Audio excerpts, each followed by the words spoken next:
अगर आपकी ज़िंदगी के अंदर बहुत सारी समस्याएं चल रही हैं, अगर आपको ये लगता है कि दुनिया की सारी समस्याएं आपके साथ आ चुकी हैं और इनसे आप बाहर नहीं निकल पा रहे हैं, तो ये वीडियो अंत तक ज़रूर देखिएगा। हमारा ये वादा है कि जब अंत तक आप ये वीडियो देखेंगे तो आपके सारे भ्रम बहुत जल्दी ख़त्म हो जाएंगे और बहुत जल्दी आपकी ज़िंदगी के अंदर एक डिफरेंट तरीके का बदलाव आना शुरू हो जाएगा। हर एक पर्सन की जो ज़िंदगी होती है, जो जन्म होता है, उसके पीछे का कारण होता है उसके कर्म। जैसे ही एक इंसान पैदा होता है उसके साथ उसके कर्म जुड़ जाते हैं। पिछले जन्म के कर्मों को भुगतना पड़ता है और इस जन्म में जो कर्म आप कर रहे हैं उसको या तो आपको इसी जन्म में भुगतना पड़ता है या आपको अगले जन्म में भुगतना पड़ता है।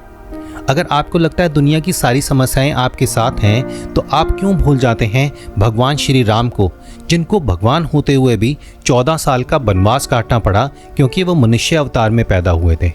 क्यों आप भूल जाते हैं भगवान कृष्ण को, जिनका जन्म ही जेल के अंदर हुआ था और उन्हें अपने माता पिता से दूर होकर अपनी जिंदगी को बिताना पड़ा? इन सब के पीछे का कारण होता है आपके कर्म। एक बारी भगवान विष्णु ने नारद मुनि जी का उपहास उड़ा दिया। नारद मुनि जी ने विष्णु जी को श्राप दिया कि आपको मनुष्य अवतार के अंदर पैदा होना पड़ेगा, आपको स्त्री वियोग होगा और आपको वानरों के द्वारा ही आपकी सहायता की जाएगी।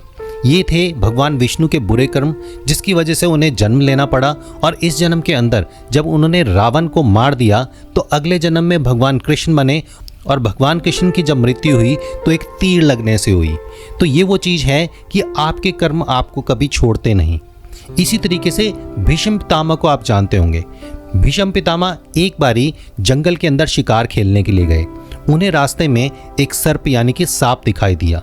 भीष्म पितामह ने अपने तीर से उस सांप को उठाया और साथ पड़ी हुई झाड़ियों के अंदर फेंक दिया, लेकिन वो सांप जाके गिरा बबूल के कांटेदार पेड़ में और उस सांप के शरीर में चारों तरफ कांटे ही कांटे चुभ गए। कई दिनों तक तड़पते तड़पते वो सांप वहीं पे मर गया। हालांकि ये गलती भीष्म पितामह से अनजाने में हुई थी, फिर भी उन्हें इसी जीवन के अंदर अपने कर्म को भुगतना पड़ा। और आप जानते हैं कि बाणों की शैया पे वह 6 महीने तक पड़े रहे और उनको बहुत दर्दनाक मृत्यु प्राप्त हुई। ये हैं आपके कर्म। तो आज आप जिस घर के अंदर पैदा हुए हैं, वो पैदा होने के पीछे का कारण है आपके कर्म। अगर आपके कर्म अच्छे थे तो आप एक अच्छे घर में पैदा होते हैं, आपकी परवरिश अच्छी होती है, आपको सारी फैसिलिटीज़ मिलती है। वहीं पे अगर आपके बुरे कर्म रहे हैं तो आपको ऐसे घर में जन्म लेना पड़ता है जहाँ पे सुविधाएं नहीं होती, गृह क्लेश बहुत ज़्यादा होता है और आपका बचपन बहुत मुश्किल से बीतता है।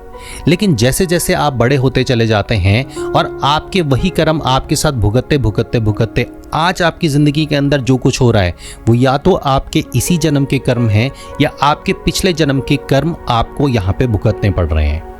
एक इंसान अपनी ज़िंदगी में 2 तरीके के कर्म करता है, अच्छे कर्म और बुरे कर्म, जिन्हें हम सत्कर्म कहते हैं। जो सत्कर्म हम करते हैं उसका रिजल्ट हमें अच्छा मिलता है, हमारी ज़िंदगी में प्रॉस्पेरिटी आती है, हम लोगों का व्यापार अच्छा चलता है, हम लोगों के रिलेशन अच्छे चलते हैं।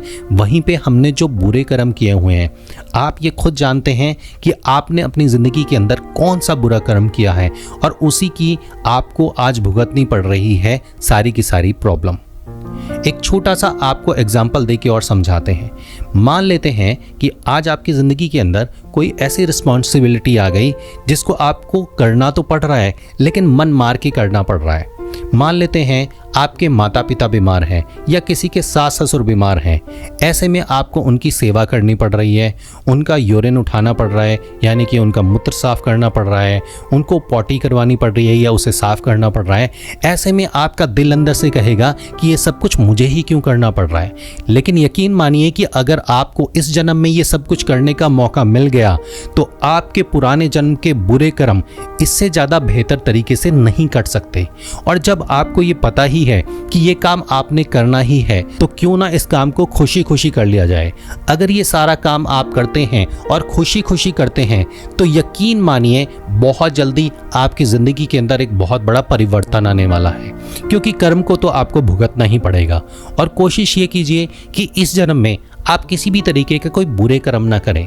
याद रखिए कि जब भी आप कोई काम कर रहे हैं उससे किसी दूसरे व्यक्ति का कोई नुकसान ना हो। आप किसी व्यक्ति को कोई बुरा भला मत कहें, आप किसी व्यक्ति को परेशान ना करें, किसी व्यक्ति का पैसा ना खाएं, और गलती से अगर आपने किसी का पैसा ले लिया है तो कोशिश कीजिए जल्दी से जल्दी आप उसको लौटा पाएं, क्योंकि उधार एक ऐसी चीज़ है जो आपको या तो इस जन्म में भुगतना पड़ेगा या अगले जन्म में भुगतना पड़ेगा। तो कोशिश कीजिए कितनी जल्दी से जल्दी आप किसी का ऋण देके ऋण मुक्त हो सकते हैं, क्योंकि ऋण एक ऐसी चीज़ है जो आपको सबसे ज़्यादा परेशान करेगी इस जन्म में भी और अगले जन्म में भी। आपको ये बात हमेशा याद रखनी है, आपके अंदर जो प्राण है वो ईश्वर का एक छोटा सा अंश है, और हर व्यक्ति का ये फर्ज है कि ईश्वर के वो इस अंश को उसी परमात्मा के अंदर जाके विलीन कर दे जिस परमात्मा से ये अंश छूटा है। और वहाँ तक मिलाने का सिर्फ एक ही तरीका है, और वो है मोक्ष। और एक व्यक्ति को मोक्ष तब मिलता है जब वो अपने सारे कर्मों को इसी जन्म में भुगत लेता है। अगर वो इस जन्म में अपने कर्मों को नहीं भुगत पाता तो फिर आपको अलग अलग योनियों में जाना पड़ता है, यानी कि आपको हो सकता है कोई जानवर बनना पड़े, हो सकता है कोई कीट पतंगा बनना पड़े, हो सकता है कोई आपको सरीसृप बनना पड़े, और धीरे धीरे धीरे धीरे करते करते करते कर्म करते करते आप फिर पहुंचते हैं मनुष्य जन्म में। मनुष्य जन्म एक ऐसा जन्म है जो आपको मिला है जहाँ पे आप अपने सारे बुरे कर्मों को निपटा सकते हैं, अच्छे कर्म कर सकते हैं और मुक्ति पा सकते हैं इस जन्म और मृत्यु से। अब आपका एक प्रश्न हो सकता है कि हमें तो ये पता ही नहीं कि पिछले जन्म में हमने कौन से बुरे कर्म किए हैं, या इस जन्म में भी आप जानते तो हैं कि आपने बुरे कर्म किए हैं, लेकिन उसका प्रायश्चित कैसे किया जाए। तो बहुत छोटी छोटी सी चीज़ें करके आप अपने पुराने और बुरे कर्मों को ख़त्म कर सकते हैं।